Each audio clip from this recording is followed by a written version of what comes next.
మేము కూడా చూస్తూ ఉన్నాం. ఎందుకంటే ఈ ప్రభుత్వం వచ్చి కొత్తగా వచ్చింది కదా, 9-10 నెలలు అయింది కదా, వీళ్ళకు కూడా కొత్త మురిపం ఉంటుంది కదా, హనీమూన్ పీరియడ్ కదా అని ఆగినాం. కానీ మీ దౌర్జన్యాలు, మీ దాష్టికాలు ఇట్లే కొనసాగితే మేము ఊరుకోము. తప్పకుండా ఫీల్డ్కి వస్తాము. మీ బుల్డోజర్లకు అడ్డంగా అవసరమైతే మేమే నిల్చుంటాం. ఖచ్చితంగా పేదల కండగా బస్తీలలో మేము నిలబడతామనే మాట కూడా నేను విజ్ఞప్తి చేస్తా ఉన్నా. మేము ఆక్రమణలను ఎంకరేజ్ చేయడం లేదు. మేము చెప్పేదల్లా ఒకటే, ఆక్రమణలు అంటే చాలా గమ్మత్తున్నది. ఆక్రమణలు చేసిందంతా మీకు కాంగ్రెస్ వాళ్ళే ఉంటారు ఎక్కువ. మొదలు తీసుకొస్తే తవి తీస్తే మీరు ఆఖరికి మొన్న కూలగొట్టిన నాగార్జున ఇన్కన్వెన్షన్ కూడా పర్మిషన్ ఇచ్చింది కాంగ్రెస్ వాళ్ళే. ఇలా కూలగొట్టి డ్రామా చేసేది కాంగ్రెస్ వాళ్ళే. కాబట్టి ఈ చెరువుల కబ్జాలు, నాలాల కబ్జాలు గత ఒక 70-80 ఏళ్ల నుంచి జరుగుతూ వచ్చినాయి. పేదవాళ్ళు అక్కడికి వచ్చి కట్టుకున్నారు. మీరిచ్చిన పట్టాలు కూడా ఉన్నాయి. నేను అనేదల్లా ఒకటే, రాజకీయాలకు అతీతంగా, రాగద్వేషాలకు అతీతంగా పేదలకు న్యాయం చేద్దాం. ఏ దిక్కు లేని వాడికి, అభాగ్యుడికి అండగా నిలబడదామన్నదే మా పార్టీ సిద్ధాంతం.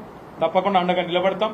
ఆక్రమణలను మేము కూడా ప్రోత్సహించాం. కానీ అందులో నుంచి తొలగించేటప్పుడు మాత్రం మానవీయంగా వాళ్ళని ఇళ్లలో పెట్టండి. రోడ్డు మీద, బజార్ మీద పడేయకండి. చిన్న పిల్లలను, మహిళలను వాళ్ళ పట్ల కర్కశత్వంతో, మానవత్వం లేకుండా వ్యవహరించకండి. ఇది మంచి పద్ధతి కాదు అనే మాట కూడా చెబుతూ, ఇక ఆక్రమణలు కూలగొట్టాలంటే నేను ఇంకో మాట కూడా అంటున్నా. జిహెచ్ఎంసీ బిల్డింగే నాలా మీద ఉంది. ఇలా హైడ్రా కమిషనర్ కూర్చున్న బిల్డింగ్ బుద్ధ భవన్ కూడా నాలా మీదే ఉంది. మీ అన్న తిరుపతి రెడ్డి ఇల్లు FTL ఉన్నది.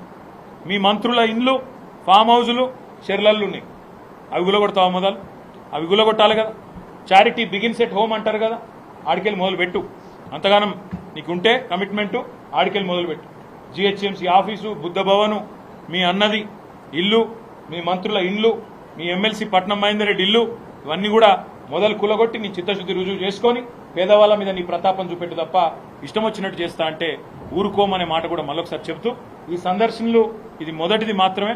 హైదరాబాద్లో అటు అంబర్పేటకు పోతాం. ఇప్పుడే మా మర్రి రాజశేఖర రెడ్డి గారు కూడా మల్కాజ్గిరికి ఆహ్వానించారు, అక్కడ కూడా పోతాం.